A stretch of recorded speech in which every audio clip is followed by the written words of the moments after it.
Students welcome. आज का हमारा टॉपिक है पद शिक्षण।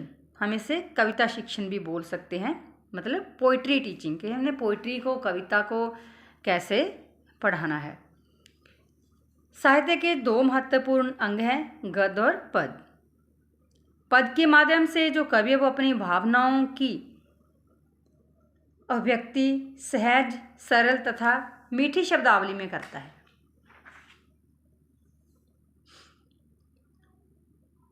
पद में भावना, कल्पना तथा बुद्धि का समावेश होता है। कविता शिक्षण पर विचार विमर्श करने से पहले हिंदी साहित्य में प्रचलित जो काव्य, पद और कविता शब्दों में अंतर को जानना आवश्यक है। मीन्स कि हम हिंदी साहित्य में कैसे शब्द प्रचलित हैं, काव्य, पद और कविता। काव्य शब्द क्या है? संस्कृत भाषा का शब्द है और इसका व्यापक अर्थ है। व्यापक अर्थ में सांस्कृतिक साहित्य में काव्य के दो रूप माने गए हैं, पद काव्य और गद्य काव्य।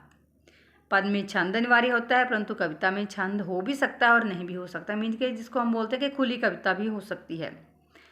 पद को कविता कहा जा सकता है, लेकिन प्रत्येक कविता को पद नहीं कहा जा सकता। अब हम कविता की परिभाषा को डिस्कस करेंगे। पहली परिभाषा है जॉनसन के अनुसार, कविता छंदों में रचना है, मीन जिसमें छंद होते हैं। कार्लाइल के अनुसार कविता कल्पना की अभिव्यक्ति है।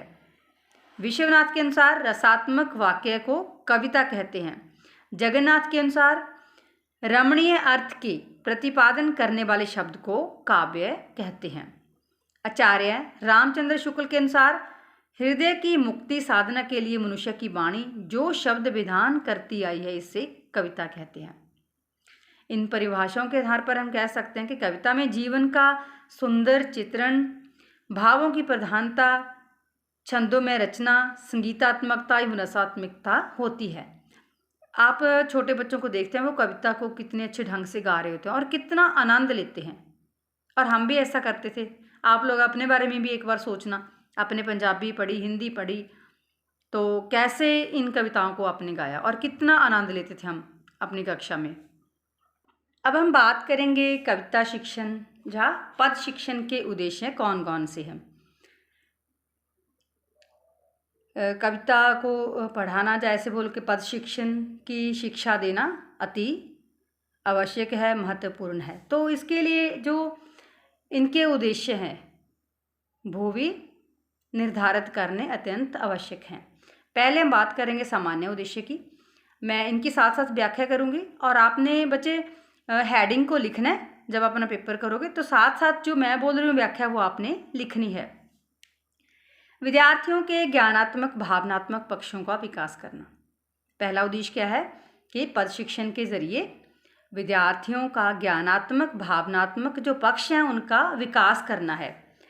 क्योंकि ज्ञानात्मक पक्ष के विकास का मतलब कि उनके ज्ञान में वृद्धि करनी है, और भावनात्मक पक्ष का मतलब है कि उनको भावनात्मक पक्ष से मजबूत बनाना है और भावनाओं को समझने के समक्ष बनाना है।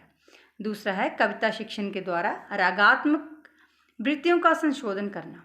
क्योंकि जो कविता होती है, जो पद शिक्षण, ये कैसे है कि इनमें राग होते हैं। कविता छंदों में होती है, तो विद्यार्थी कैसे गाना है, उन रागों की जो जानकारी है वो देना भी इसका एक उद्देश्य है। आगे कल्पना शक्ति का विकास करना। कविता शिक्षण या पद शिक्षण का अगला उद्देश्य क्या है कि बच्चों की कल्पना शक्ति का विकास कर उनको आगे कि कैसे हम कुदरत की बात कर सकते हैं, कुदरत के बारे में हम कैसे लिख सकते हैं। हमने कोई एक छोटी सी चीज़ देखी, एक शब्द से हम कैसे जो कविता है उसकी कल्पना कर सकते हैं और उसको बना सकते हैं, लिख सकते हैं। विषय बंधुत्व की भावना का विकास करना, जिसे हम बोलते हैं ब्रदरहुड, वर्ल्ड वाइड। हमने पूरे वर्ल्ड को कैसे समझाना है, पूरे विश्व को, कि ये सभी एक है, सभी लोग एक जैसे हैं। तो पद शिक्षण के जरिए हमने जो भाईचारे की भावना उसका विकास भी करना है। आगे है सौंदर्यानुभूति एवं रसानुभूति प्रवृत्ति का विकास करना। सौंदर्यानुभूति मतलब कि बच्चों को जो चीज़ सुंदर है, अच्छी है, उसको कैसे बयान करना है। क्योंकि कई बार ऐसा होता है कि हमारे पास शब्द नहीं होते, और रसानुभूति जो रस होता है कविता में, वो प्रवृत्ति उनमें विकसित करनी है। आगे है सत्यम शिवम सुंदरम का विकास करना। सत्यम मतलब जो सच है, शिवम जो सारी हमारी कायाकल्प, पूरा हमारा कायाकल्प कुदरत, सुंदरम मीन सुंदर। और हमने बच्चों में जो सत्यम शिवम सुंदरम का विकास करना है वो हम पद शिक्षण के जरिए ही कर सकते हैं। कविता में निहित भावों अनुभूतियों को ग्रहण करने की योग्यता विकसित करना।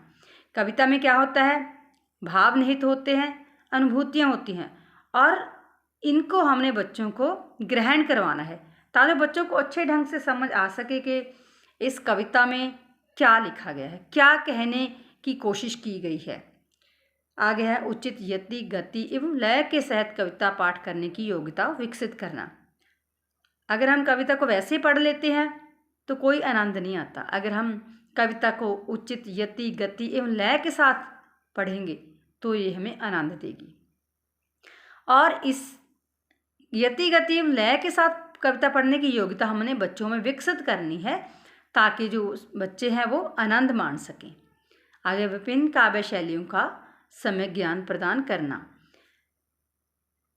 जो काव्य शैलियाँ वो अलग अलग हैं, विभिन्न हैं, और इन सभी के बारे में बच्चों को ज्ञान प्रदान करना है ताकि बच्चे जब पढ़ रहे हो तब उन्हें समझ आ सके कि ये कविता किस शैली में लिखी गई है। सृजनात्मक क्षमता का विकास करना। सृजनात्मक का मतलब होता है कि बच्चे खुद आप नया लिख सकन, आप नया कुछ कार्य कर सकन। कविता पढ़ रहे हैं बच्चे तो उसके बाद विद्यार्थी क्या सीखेंगे कि खुद वो भी वैसी ही एक जो कविता है वो लिख सकेंगे, कविता की सृजना करने के योग्य हो जाएंगे।